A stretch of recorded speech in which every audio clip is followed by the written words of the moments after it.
இங்க மேண்டிங்கிற ஸ்கூல் புள்ளி அதே ஸ்கூல்ல படிக்கிற அபிங்கிற ஒரு அப்பாவி பொண்ணு அடிக்கடி புள்ளி பண்ணிக்கிட்டே இருப்பா. ஒரு நாள் அவளோட கிளாஸ்மேட் மூலமா அபியோட ஃபேஸ்ல எல்லாரும் முன்னாடியும் சாப்பாடை அப்படியே கொட்ட வச்சு அவமானப்படுத்திடுறா. ஆனா அபி அமைதியான சுபாவம் கொண்ட பொண்ணா இருந்ததால அந்த கொடுமைகள் எல்லாத்தையும் அமைதியா பொறுத்துக்கிறா. ஆனா அந்த ஸ்கூல் புள்ளி மேண்டி அதோட நிறுத்தாம அடுத்த நாளும் அபிய எல்லாரும் முன்னாடியும் கீழே விழ வச்சு அவமானப்படுத்துறா. ஸ்கூல் முடிஞ்சு அபி வெளியே வரும்போது அவளோட கார்ல ஃபுல்லா கலர் கலரா பெயிண்ட் அடிச்சு வச்சிருக்கிறத பார்த்து ஷாக் ஆகுறா. அது மட்டும் இல்லாம ஒருத்தன் அவ கண்ணு முன்னாடியே அவளோட கார்ல பெயிண்ட் தெளிக்கிறான். அதை பார்த்து சுத்தி இருந்தவங்க எல்லாரும் அவளை பயங்கரமா கிண்டல் பண்ணி சிரிக்கிறாங்க. அப்போ அங்க வந்த மேண்டி இது போதுமா அல்லது இன்னும் கொஞ்சம் வேணுமான்னு நக்கலை சிரிச்சுக்கிட்டே சொல்லிட்டு அவளோட கார்ல அங்க இருந்து கிளம்பி போயிடுறா. அப்போ பயந்து போய் என்ன பண்றதுன்னே தெரியாம நின்ன அபிய பார்த்துட்டு அந்த ஸ்கூல்ல புதுசா ஜாயின் பண்ண ஜோங்கிற ஒரு பொண்ணு அவ மேல பரிதாபப்பட்டு அபியோட வீட்டுல கொண்டு டிராப் பண்றதா சொல்றா. கொஞ்ச நேரம் யோசிச்ச அபி சரின்னு அவ கூடவே போக சம்மதிக்கிறா. இந்த விஷயம் தெரிஞ்சு கடுப்பான மேண்டி அபி அவமானப்பட்ட வீடியோக்களை சோசியல் மீடியாவில போஸ்ட் பண்ணி விட்டுறா. அதே டைம்ல ஜோ அபிக்கு ஹெல்ப் பண்ண வீடியோவும் வைரலாக ஆரம்பிக்குது. அதை பார்த்த மேண்டி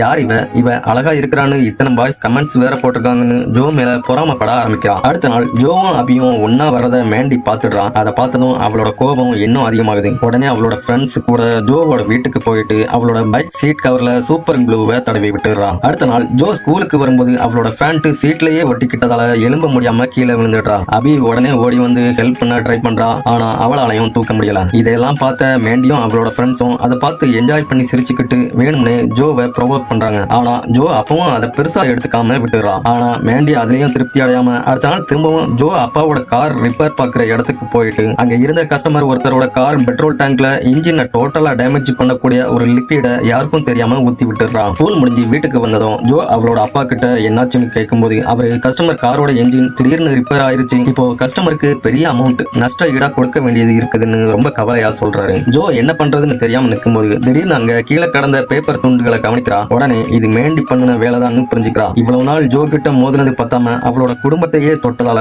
ஜோ பயங்கர டென்ஷன் ஆகி மேண்டிக்கு சரியான பாடம் புகட்ட முடிவு பண்றா. உடனே ஜோ மேண்டி எப்பவும் இருக்கிற காஃபி ஷாப்புக்கு போறா. அப்படியே பயங்கர கோபத்துல மேண்டி கிட்ட வந்து அங்க இருந்த எல்லாரும் முன்னாடியும் அவளை அசிங்கமா திட்டிடுறா. அப்போ ஜோவோட இன்னொரு ஃபேஸ பார்த்து அங்க இருந்த எல்லாரும் வாயடைச்சு போய் நிக்காங்க.